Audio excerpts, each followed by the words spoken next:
শিক্ষার্থীকে যৌন হয়রানির অভিযোগে খুলনা বিশ্ববিদ্যালয়ের শিক্ষক রেজাউলের স্থায়ী বহিষ্কারের দাবিতে স্বাক্ষর কর্মসূচি শুরু করেছে বিশ্ববিদ্যালয়ের শিক্ষার্থীরা। এ নিয়ে আলোচনাতে যুক্ত হচ্ছেন তরিকুল ইসলাম। তরিকুল, তদন্ত কার্যক্রম কত দূর এগিয়েছে জানাবেন, আর সবশেষ পরিস্থিতি কি দেখছেন?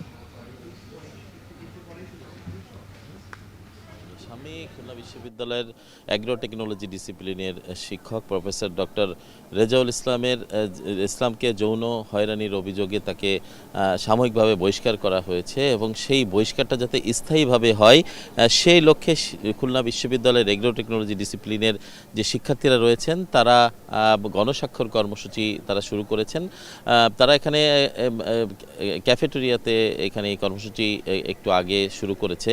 আপনারা দেখতে পাচ্ছেন যে কর্মসূচিতে শিক্ষার্থীরা তারা এই গণস্বাক্ষর কর্মসূচিতে অংশ নিচ্ছে এবং তারা স্বাক্ষর করছে একে একে, এবং তারা তাদের যে বক্তব্য অনুযায়ী তারা বলছেন যে শিক্ষকদের এই ধরনের অনৈতিক কার্যক্রম যেটি সমাজে নেতিবাচক প্রভাব ফেলছে এবং এটি কোনোভাবেই কাম্য নয়। এই ধরনের মানসিকতার যারা শিক্ষকতা করে বা যারা সমাজে রয়েছে তাদেরকে আসলে স্থায়ীভাবে যে প্রতিষ্ঠানগুলোর সাথে জড়িত রয়েছে তাদের বহিষ্কার করা উচিত, এবং সেই ক্ষেত্রে রেজাউল ইসলামকেও একইভাবে তারা বহিষ্কারের দাবি জানাচ্ছে এবং তার প্রতি তারা ঘৃণা প্রকাশ করছে।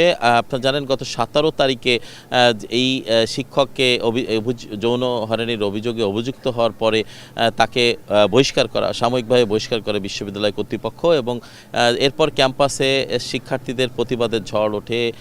পাশাপাশি তারা কুশপুত্তলিকা দাহ করে এবং সেখানে রেজাউল ইসলামের কুশপুত্তলিকায় তারা ঘৃণা প্রকাশ করে, বিভিন্ন ধরনের কর্মসূচি তারা পালন করছে।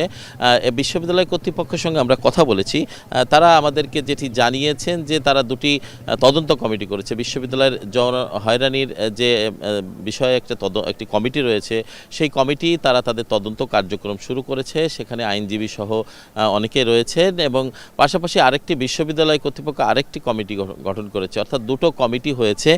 সেই কমিটি দুটোর যে প্রতিবেদন আসবে, তদন্ত প্রতিবেদন, তাদের কাজের প্রেক্ষিতে সেই তদন্ত প্রতিবেদনের প্রেক্ষিতে বিশ্ববিদ্যালয় কর্তৃপক্ষ এই শিক্ষকের বিরুদ্ধে শাস্তিমূলক ব্যবস্থা গ্রহণ করবে এবং সেটি স্থায়ীভাবে তাকে বহিষ্কার করার যদি কোনো নির্দেশনা আসে বা তদন্তে বেরিয়ে আসে তাহলে তারা সেই দিকেই তারা উদ্যোগ নেবে বলে তারা জানিয়েছেন, এবং এই কার্যক্রম তারা এখন অব্যাহত রেখেছেন। তবে কবে নাগাদ এই কার্যক্রম শেষ হবে সেই বিষয়ে এখনও পর্যন্ত বিশ্ববিদ্যালয় কর্তৃপক্ষ সুনির্দিষ্টভাবে তারা আমাদেরকে বলতে পারেনি।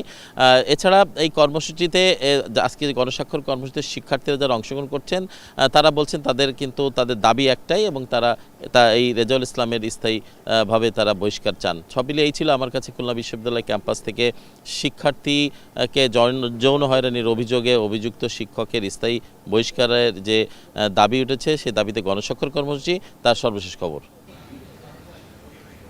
খুলনা বিশ্ববিদ্যালয় থেকে যুক্ত ছিলেন তরিকুল ইসলাম।